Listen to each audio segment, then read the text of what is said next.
Baik, Assalamualaikum warahmatullahi wabarakatuh. Salam sejahtera untuk kita semua.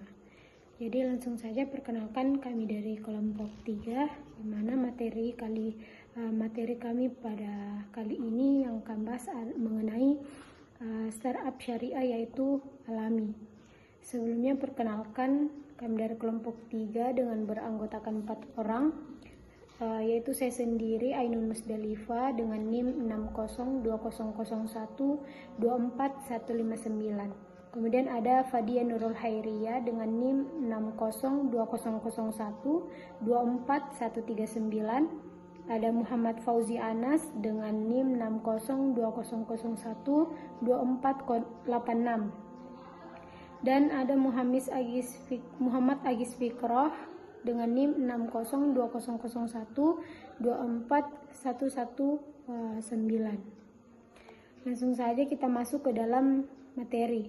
Jadi profil startup syariah Alami, di mana profil umumnya itu yang pertama namanya itu Alami Syariah, kemudian didirikan tahun 2018 dan model bisnisnya itu peer to peer atau P2P atau P2P, di mana lending syariah. Kemudian targetnya itu UMKM yang membutuhkan pembiayaan halal dan sertifikasinya itu telah mendapat fatwa DSN sampai MUI.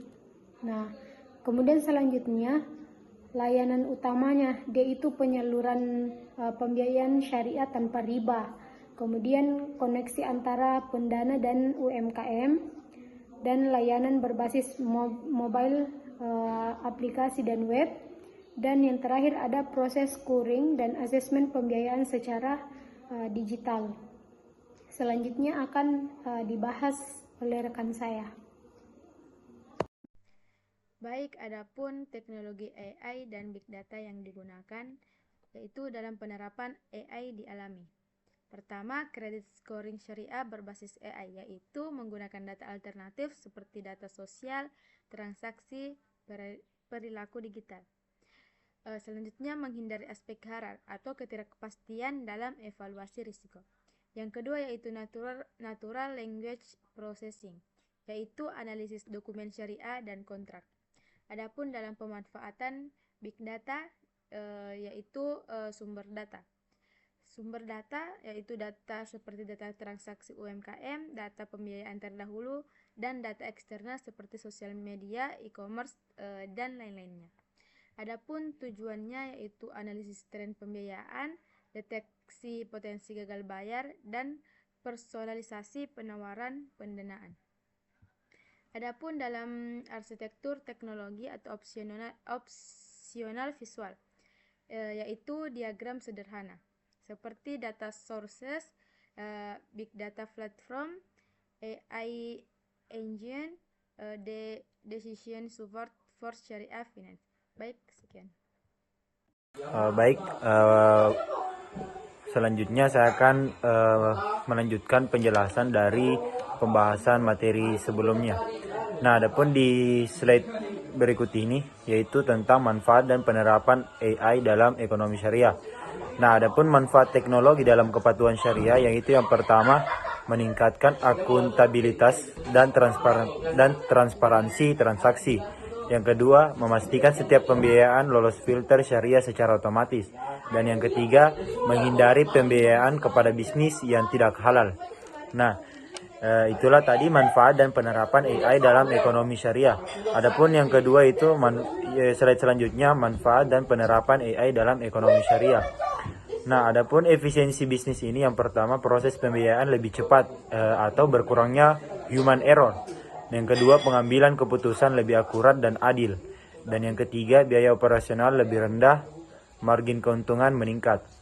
Nah, pada slide selanjutnya, manfaat dan penerapan AI dalam ekonomi syariah. Dampak sosial dan ekonomi, yang pertama itu meningkatkan inklusi keuangan syariah. Yang kedua, membantu UMKM kecil yang tidak bankable. Yang ketiga, memberdayakan ekonomi umat melalui pembiayaan halal yang efisien. Mungkin cukup sekian penjelasan dari saya. Selanjutnya akan dibawakan oleh rekan kelompok saya. Baik, kita lanjut ke tantangan dan strategi implementasi.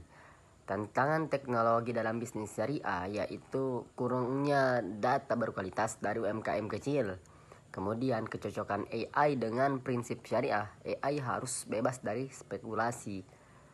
Juga kebutuhan talenta AI yang memahami ekonomi syariah dan risiko bias algoritma terhadap penilaian keuangan halal.